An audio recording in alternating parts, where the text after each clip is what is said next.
Thank you, Antonella. It's my pleasure to introduce the next panelist, Étienne Lengliné. Étienne is a hematologist at Hôpital Saint Louis, specialized in adolescents and young adults. Is on the Transparency Committee of the Autorité de Santé in France, even the vice chair. And last but certainly not least, one of the hematologists who is active for EHA in the HTA discussions, and as such, a hematologist with active knowledge of and interest in and willingness to make time for HTA. You are unfortunately still, among a rare part of a rare breed, I would say, a rare species. We're trying to change that, but that is not proving very easy. Étienne, the floor is yours. So thank you for the invitation. So I'll talk from my clinician perspective, not the HTA perspective that I've been asked to. So what do need clinician for HTA and the perspective of a new regulation? I don't have disclosure with this pharma industry. I think that clinicians need innovative drugs. That's very basic, but we need timely access to effective and less toxic therapy. That does not mean all new drugs. They need also, and it's becoming critical sometimes, the continuity of access to essential medicine, maybe older medicine. And finally, they need to recognize that they have to deal with patients, not mean or medians, with individuals, and sometimes heterogeneity and subgroups. And finally, they need that HTA is aligned with the clinical practice. And what I heard before make me think that it could become a challenge. So access to innovative drugs depends of not only HTA process, but also evidence generation. We did not talk so much about evidence generation today. And also pricing and reimbursement, which is really critical, and that we discussed previously. But HTA process is really it's really not the only pillar that will make a drug available for basic clinicians. Regarding evidence, I would like to stress the fact that clinicians need comprehensive and comparative evidence, not only for access or HTA purpose. Comparative and comprehensive evidence are the cornerstone of the clinician decision and the shared decision with patient. It's really the medical decision rely on robust evidence, and we need comparative data with population relevant to our practice and subgroup analysis when it's something that could be interesting. Comparators should be up to date. It's becoming really a challenge with patient relevant outcome, and maybe we can discuss with patients the outcome that are important for them.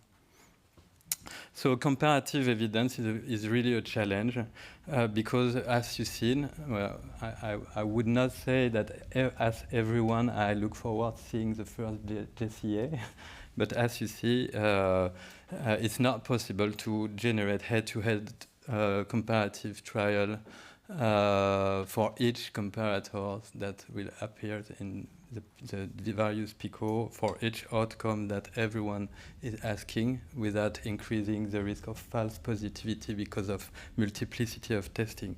So I think that more and more evidence are going to rely on indirect comparison, and this comes with new challenge which are critical to make informed decision, like the generation of external cohort which could be an initiative of European countries, and also methodological challenges that we have to deal every day with, and are sometimes very complicated.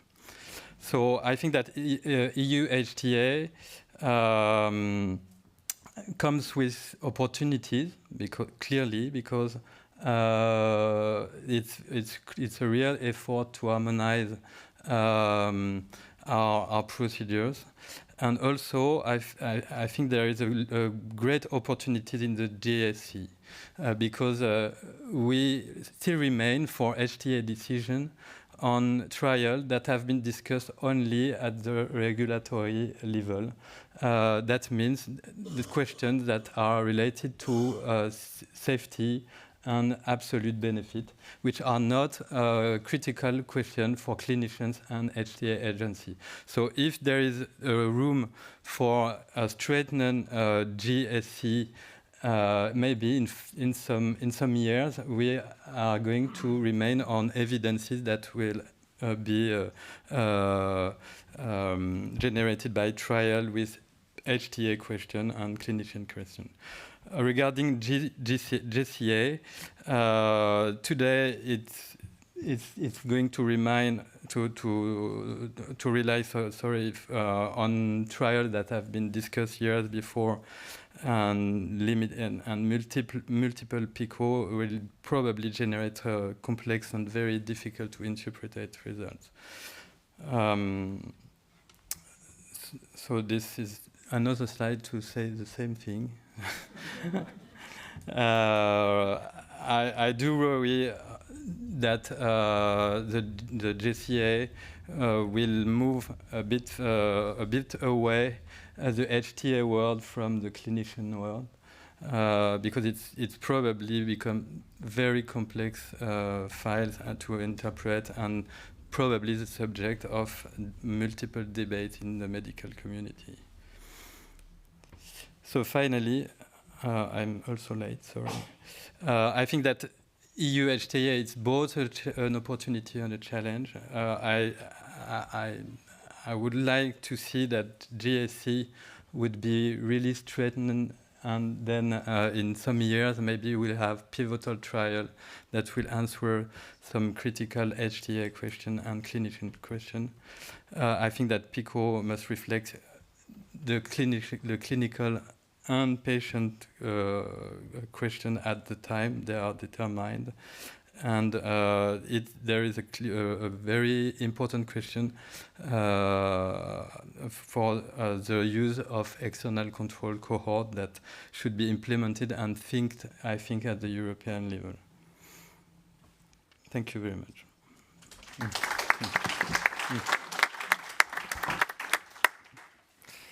Thank you, Étienne. You can sit there. So, I mean, we've heard that access doesn't start with HTA, but with evidence generation. And in fact, this morning we had a session on trying to discuss all the pending issue and critical and controversial issues about evidence generation and what is evidence, especially what kind of evidence can be used then within HTA. And again, I could say here patients' involvement is critical in order to make sure that the evidence is generated for the patients and for the benefit of the patients. Then you also mentioned reliable evidence and the importance of comparative analysis for that. But then what do we do when there are no comparators? So this is also something that we need to assess. I mean, you mentioned complex files and the huge number of PICOs sometimes that become very unrealistic to manage. And again, the importance of implementation of the HTA that needs to be implemented properly.